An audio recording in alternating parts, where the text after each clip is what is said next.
योगेश्वर भारतीय विद्या मंदिर खंडवा के अंतर्गत हम सब आज प्रातःकाल की वंदना सत्र में बैठे हैं। मेरा सौभाग्य है कि आज मुझे अवसर मिला है आपके इस वंदना सत्र में बैठने का और दो शब्द कहने का। नित्य प्रति हम सामने माँ सरस्वती, भारत माता और परम पिता परमात्मा का प्रतीक ओम, इनके सामने नित्य वंदना करते हैं। माँ सरस्वती का आशीर्वाद मांगते हैं अच्छे गुणों के विकास के लिए, अच्छी पढ़ाई करने के लिए। आज एक और चित्र हम देख रहे हैं। अभी हमारी बालिका ने कविता सुनाई है। ऐसे नेताजी सुभाष चंद्र बोस, जिनकी आज जन्म जयंती है, उनको सादर नमन करते हैं, प्रणाम करते हैं और उनके बताए गए रास्ते पर चलने की प्रेरणा प्राप्त करते हैं। ऐसा एक आज शुभ दिन है। आज का दिन हम सब के लिए मंगल में हो, ऐसी परमपिता परमात्मा से प्रार्थना करता हूँ। और जिस अवसर पर हम बैठे हैं वो हमारे लिए माँ सरस्वती के काम को पूरा करने का दिन है। अर्थात माँ सरस्वती का काम क्या है? माँ सरस्वती विद्या की देवी है और ये विद्या की देवी है तो हम सबको विद्या मिले। हम सबको यानी कि देश भर के ऐसे विद्यार्थी की उम्र में जीने वाले भैया बहन, जिनके पास रहने के लिए प्रॉपर मकान नहीं है, तो खाने के लिए पूरा भोजन नहीं मिलता है, तो पढ़ाई की बात तो सोचने की बहुत दूर है। ऐसे दुर्गम क्षेत्रों में रहने वाले इस देश भर में अनेक ऐसे क्षेत्र हैं जहां पर अभाव है। उनको हम अभावग्रस्त क्षेत्र कहते हैं। उनके भाग्य में विधाता ने जो लिखा है उसके बारे में विधाता को कोसने के बजाय हमारे सहयोग की हाथ बढ़े, ये वास्तव में समय की मांग है। गीता का वर्णन करते हुए बहन ने बताया, आचार्य जी ने बताया है कि त्याग करने से, दान देने से कुछ घटता नहीं है, परंतु ये त्याग और दान का समय नहीं है, ये दायित्व बोध का समय है। दोनों में अंतर करना चाहता हूं मैं। त्याग से, दान से अहंकार भाव आता है, दायित्व बोध से मेरा कर्तव्य है, ये भाव आता है। इसलिए हम सब विद्या भारती के घटक, चाहे विद्यार्थी हैं, चाहे आचार्य हैं, चाहे प्रबंध समिति है, चाहे अभिभावक है, चाहे पूर्व छात्र हैं, हम सब मिलकर के अपना दायित्व का निर्वहन करते हैं इस रूप में कि प्रतिवर्ष ऐसे भैया बहनों के लिए जो दूर दराज, वो चाहे जम्मू कश्मीर में ही लेह लद्दाख का क्षेत्र होगा, चाहे वो हिमाचल प्रदेश में जनजातीय क्षेत्र का होगा, चाहे वो पंजाब में बॉर्डर का क्षेत्र होगा, ऐसे कठिन क्षेत्रों में हम सब मिलकर के उन परिवारों में जन्म ले रहे, पढ़ रहे भैया बहनों के लिए सुशिक्षा प्रदान करने की व्यवस्था करने का काम करते हैं। इसके माध्यम से वो है समर्पण निधि। सारे बोलेंगे समर्पण निधि। अब ये प्रतिवर्ष का विषय बन गया है, इसलिए इसके बारे में बहुत ज्यादा बताने की आवश्यकता नहीं लगती। हम करने के लिए तैयार बैठे हैं। अभी कार्यक्रम होने वाला है, सामने कलश रखा है, कलश में हम सब अपनी अपनी और निधि देने वाले हैं। परंतु अगले वर्ष के लिए मैं सावधान करने के लिए आया हूँ। अगले वर्ष जब समर्पण के लिए तैयार होकर आए तो कैसे तैयारी करें? तैयारी करने का इस साल भर का विषय है।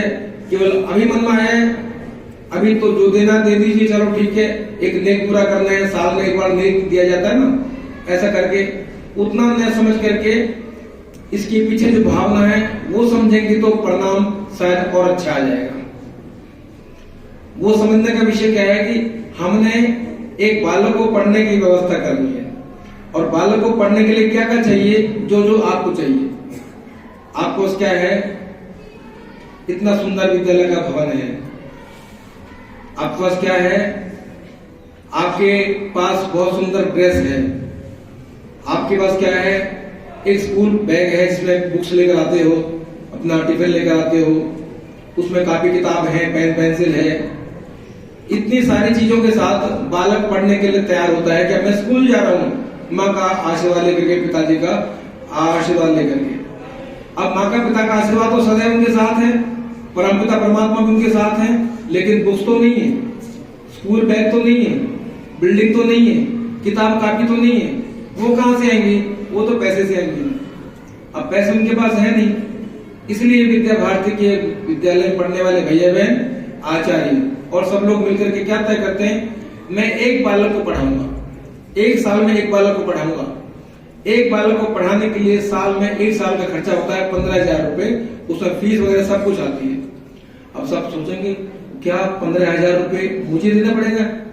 आपके मन में भाव आ सकता है, देने वालों की हिम्मत है तो क्यों नहीं हो सकता? मन में भावना है, इच्छा शक्ति है, संकल्प वृत्ति है तो हो सकता है। बट एक रास्ता निकालते हैं, क्या मिल करके पढ़ा सकते हैं। 5 भैया बहन मिलकर के एक ग्रुप बनाएंगे, वो मिलकर के एक बच्चे को पढ़ाएंगे। अगर 5 भैया बहन एक बच्चे को पढ़ाते हैं तो उनके जिम्मे में कितना आता है, 3,000 रुपए एक भैया के जिम्मे आता है। 3 को 5 से गुना करेंगे तो 15,000 हो जाता है।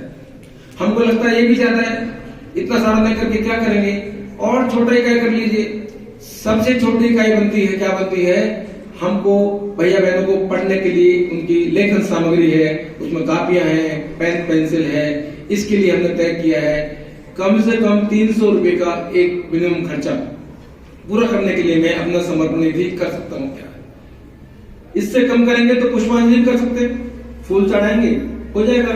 समर्पण तो समर्पण है, राशि देने को जरूरी नहीं है, जिसकी भावना नहीं है। लेकिन दृष्टिकोण क्या है, माँ सरस्वती का काम पूरा करना है, उस काम को पूरा करने के लिए समर्पण निधि है। उस निधि के पीछे दृष्टिकोण क्या है, सोचने का तरीका क्या है, इस एंगल से सोचेंगे। वरना सबसे छोटा नोट कौन सा होता है आजकल जेब में, 10 का नोट होता है। सामान्यतः घड़े में 10 का नोट ही जाएगा सबका, पक्की बात है। कुछ होंगे जो 20 का डालेंगे, कुछ होंगे 50 का डाल देंगे। इससे बढ़ने की हिम्मत किसी की शायद नहीं होगी, आज की बात कर रहा हूँ। लेकिन जब अगली बार सोचेंगे तो बाल कृष्ण जी आए थे, उन्होंने क्या कहा था, याद करना पड़ेगा। क्या कहा था, 1 दर्जन कापी, 2 दर्जन कापी, 1 स्कूल ड्रेस, एक बच्चे के लिए चाहिए फीस, एक बच्चे के लिए चाहिए और सामग्री, लेखन सामग्री, सारा मिलाकर के मुझे करना है। मैंने इतने प्लान किए, तो आज के बाद समर्पण करने के बाद 1 वर्ष के बाद जनवरी फिर आएगी, माँ बसंत पंचमी का जन्मदिन फिर आएगा। उस दिन मैं कहने की हिम्मत कर सकूंगा, हाँ मैंने प्लानिंग की साल भर में और मैंने एक बालक को पढ़ाने का जिम्मा लिया है, इतने में राशि समर्पण कर देता हूँ।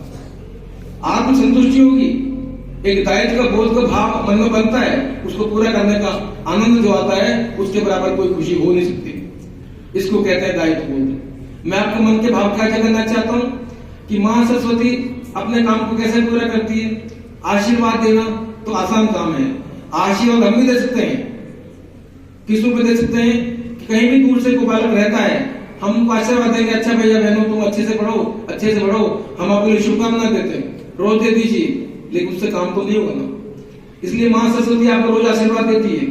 हम वंदना सभा में बैठते हैं, रोज या कुंद बिंदु तुषार ढोला बोलते हैं, तो की तरह बोले जा रहे हैं।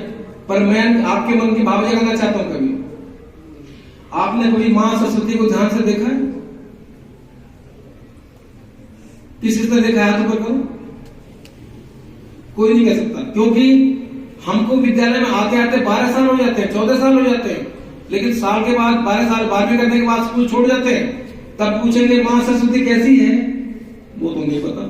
पर या कुंदेंदु हर बार बोलते हैं, रोज ही बोलते हैं। अब या कुंदेंदु का अर्थ क्या है नहीं पता।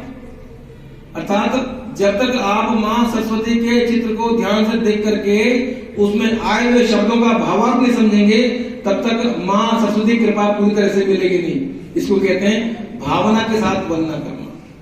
इसलिए माँ की भावना को समझना किस रूप में, कि माँ के हाथ में एक पुस्तक है। पुस्तक क्या है, वो प्रतीक है, एक माला है। वो क्या है, माला आपके लिए आशीर्वाद के लिए माला जपने के लिए होती है, लेकिन पुस्तक के बिना माला का काम अधूरा है। ये माँ सरस्वती का चित्र कहता है। शुभ्र वस्त्र पहन रखे हैं माँ ने। शुभ्र वस्त्र किसका प्रतीक है, पवित्रता का प्रतीक है। हंस वाहिनी है, हंस किस कैसा रंग का है, सफेद रंग का है। ये सारे का सारे संकेत क्या है, हमारे मन में माँ सरस्वती का चित्र ऐसा अंकित हो जाए, हम रोज रोज वंदना बोल करके वो चित्र को घुमाते रहे मन मन में कि माँ सरस्वती कैसी है, माँ सरस्वती का आशीर्वाद कैसे मिलता है, माँ सरस्वती के हाथ में पुस्तक है, उसका मतलब क्या है। इन सब बातों को चिंतन करते हुए जब बोलेंगे करेंगे तो माँ सरस्वती की पूर्ण कृपा आपको मिलने वाली है। इसलिए प्रातःकालीन वेला में जब हम रोज रोज आते हैं, वंदना बोलते हैं, तो क्या कहते हैं, साहसशील हृदय में वर्धे जीवन त्याग तपो में कर दे। ये दोनों तीनों शब्द मिलकर के क्या कहते हैं? हमारे अंदर साहस आ जाए, त्याग की वृत्ति आ जाए, शील आ जाए, इन सब गुणों को मांगते हैं मां शक्ति से। लेकिन मांगने से काम नहीं चलेगा जब तक आप चिंतन नहीं करेंगे। इसलिए मैं आपके मन में दूसरा भाव जगाना चाहता हूं, आज जिस श्रेष्ठ महापुरुष की जयंती है उनके जीवन से भी कुछ सीखें। उनके जीवन की घटना ध्यान करा करके बात पूरी करूंगा। वो अपने घर से रोजाना स्कूल जाते थे, कंधे पर स्कूल का बैग आपकी तरह होता था, टिफिन भी होता था। रास्ते में एक पेड़ के नीचे रोजाना एक बहुत बुजुर्ग महिला अपना हाथ फैला करके बैठी मिलती थी। कुछ दे दो माँ, कुछ जो भी जाने वालों को मांगती थी, दे दो भाई, भूख लगी है। तो सुभाष बोस अपना टिफिन उनको दे देता है निकाल करके, माँ रोटी खा ले, और स्कूल चला जाता है। घर वापस आता है, माँ पूछती है, सुभाष बेटा आज ठीक से टिफिन खाया ना? तो सुभाष कहता है, नहीं माँ आज मैंने टिफिन नहीं लिया, नहीं खाया। क्यों? आज मैंने एक बुजुर्ग माँ को दे दिया, वो भूखी थी, वो कहती मुझे भूख लगी है, मैंने उसको दे दिया। अच्छा ठीक है, तो मैं कल से तुमको 2 टिफिन दिया करूंगी, 2 टिफिन दूंगी, एक तुम्हारे लिए, एक उस माँ के लिए। वो माँ फिर रोजाना मिलेगी आपको वहीं पर, तो उनको टिफिन देने के लिए आपको चाहिए। तो ये क्रम चलता कई दिन बीत गए। सुभाष रोजाना 2 टिफिन लेके आता, माँ को देता। एक बार क्या हुआ, माँ मिली नहीं, तो एक टिफिन बैग में रखा रह गया, घर निकाला भी नहीं वापस आकर के, बैग में पड़ा रह गया। फिर दोबारा से माँ ने 2 डिब्बे दिए टिफिन के, फिर भी वो बुढ़िया में मिली नहीं, फिर 2 इकट्ठे हो गए बैग के अंदर। ऐसे 2-3 दिन टिफिन के अंदर, बैग के अंदर इकट्ठे हो गए। तो देखा कि बैग के अंदर से चीटियों की लंबी लाइन जा रही है खाना खाने के लिए। तो माँ ने पूछा कि चीटी कहां से आ रही है, देखो जरा बैग में। देखा तो स्कूल के बैग में, सुभाष के बैग में रोटियों का डब्बा रखा था 3 दिन से। तो माँ ने पूछा, सुभाष कि क्या बात, तुमने खाना नहीं खाया क्या? मैंने तो खाया, पर वो माँ नहीं मिलती 3 दिन से, इसलिए मैंने टिफिन मैंने खा लिया, मेरे डिब्बा इसमें रखा हुआ है। तो क्या हुआ, उस माँ को पता नहीं कहाँ चली गई। मैंने आसपास पूछा तो पता लगा बाद में कि जानकारी मिली कि उस माँ का तो देहांत हो गया, इसलिए वो मिल नहीं रही थी। तो माँ के प्रति इतनी सद्भावना थी सुभाष के मन में कि मेरे एक टिफिन देने के कारण से अगर उस माँ का पेट भरता है तो मुझे उनकी सेवा करनी चाहिए। ये घटना क्या बताती है? संवेदनशीलता। मेरा दायित्व क्या है? पढ़ाई का एक दायित्व है, परंतु मेरे समाज में अगर ऐसे लोग रहते हैं जिनको भूखे रहने का अवसर मिलता है तो उनको भूखा नहीं रहना चाहिए, यही मेरी जिम्मेदारी है। मैं इसको कर सकता हूँ क्या? आपके सामने वो विषय नहीं आने वाला, घटना तो घटना है बताने के लिए, लेकिन प्रेरणा क्या मिलती है? ऐसी अनेक प्रकार की मिलती जुलती घटनाएं हो सकती हैं क्या? एक बालक अपने पिताजी के साथ 7वीं कक्षा के विद्यार्थी, आप में 7वीं कोई है या 7वीं है ना? ये 7वीं होंगे, इधर 7वीं के बेटे। पिताजी के साथ 7वीं कक्षा का विद्यार्थी, जून के महीने में दोपहर का समय था, गर्मी पड़ रही थी, कार में जा रहा था। रास्ते में देखा एक बुजुर्ग 70 साल की उम्र का नंगे पैर सड़क पे चला जा रहा था। सड़क कौन सी? तारकोल की थी, बड़ी गर्म थी, पैर जल रहे थे। थोड़ी देर में क्या देखते हैं कि वो बुजुर्ग पेड़ की छांव के नीचे बैठता है, अपने कंधे पर टंगा हुआ बैग, उस बैग के अंदर से क्या निकलता है? बिस्लरी की खाली बोतल। उस खाली बोतल को ऐसे हाथ से फ्लैट करता है, अपने पैर के नीचे रखता है, थैले में से निकालता है धागा, उस पैर के साथ बोतल को बांध देता है, दूसरी बोतल निकालता है, उसको फ्लैट करता है, दूसरे पैर के साथ बांध देता है और चलने लगता है। अब वो आराम से चल रहा है। क्यों चल रहा है? अब उसके पैर जल नहीं रहे। उन्होंने क्या उपाय निकाला? खाली बोतल को फ्लैट करके जहां चाहा वहां रहा, अर्थात अपने पैरों को बचाना है तो दोनों उपाय सोचा। लेकिन बालक को देख रहा है सारे काम को करते हुए बालक, तो बालक के मन में क्या भाव आया कि इस बाबा को रोज ऐसी बोतल ढूंढ करके बांधनी पड़ती होंगी, इनके लिए क्यों नहीं व्यवस्था कर दी जाए। अपने कमरे में जाता है, कमरे में जाकर के अपने गुल्लक खोलता है, गुल्लक के अंदर से 50 रुपए निकालता है और 50 रुपए लेकर के कहाँ जाता है वो? हाँ, मिठाई की दुकान पर नहीं जाता चाट पकौड़े खाने के लिए, चप्पल की दुकान पर जाता है और वहां से कहता है भाई दुकानदार को, वो मुझे 9 नंबर चप्पल दे दे। दुकानदार कहता है तुम तो छोटे हो, 7वीं कक्षा के हो, तुम्हारे 6 नंबर आएगी, तुमने गलती से 9 नंबर मांग लिया है। नहीं, मुझे 9 नंबर चाहिए। अच्छा, दुकानदार ने दे दिए 50 रुपए। और 9 नंबर चप्पल लेकर के वो बाबा के पास जाता है, बाबा मिल जाता है और वो ऐसे माथे को लगाता है। बाबा की आंखों में आंसू है और बालक की आंखों में आंसू है। दोनों के अंदर आनंद की अनुभूति हो रही है कि बालक ने कहा किया, मैंने 50 रुपए खर्च करके अपने और एक बाबा के लिए चप्पल दे दी। ये घटना क्या बताती है? संवेदनशीलता। मेरे को नाता तो नहीं है, मेरी जान पहचान तो नहीं है, लेकिन उसको सुविधा हो गई मेरे को सहयोग से। ऐसी छोटी छोटी घटनाएं अपने जीवन में जब मिलती हैं ध्यान करने की, तो प्रेरणा क्या देती हैं कि मेरे मन में दायित्व बोध है तो मैं करूंगा। एहसान नहीं है, वो दया के पात्र नहीं, ऐसी भावना नहीं करनी। तो कहीं ना कहीं नेताजी सुभाष बोस की जयंती पर मां सरस्वती का पूजन करते समय एक भाव मन में जरूर रखिए कि ये जो समर्पण का काम है ये विद्या भारती के अंतर्गत हम हैं इसलिए है। अगर किसी और विद्यालय में होता तो वहां नहीं होता, वहां कोई समर्पण नहीं करवाता। आप में से कई विद्यार्थी ऐसे होंगे जो दूसरे विद्यालय पढ़कर आए होंगे, वहां हुआ क्यों समर्पण? वहां नहीं होता होगा, यही होता है क्योंकि विद्या भारती ने अपने जिम्मे लिया है कि पूरे देश को पढ़ाएंगे। जो पढ़ने में किसी कारण से भी पीछे रह गए हैं वो आगे बढ़ाएंगे, वो बढ़ेंगे तो निश्चित देश बढ़ेगा। ऐसे देश को बढ़ाने का काम करते हैं। इस प्रकार की वृत्ति हमारी बनी रहे। परमपिता परमात्मा से ऐसी प्रार्थना करते हुए कि आपके अंदर ऐसी सद्भावना बनाकर रखें और उनके प्रति एक समर्पण का भाव बना रखें, ऐसे मनोकामना व्यक्त करते हुए और आज के दिन आप सबसे मां सरस्वती से आने वाले समय में परीक्षाओं में आप अच्छे अंक लेकर के आगे बढ़ें, अगली कक्षा में चढ़ें, ऐसी प्रार्थना करते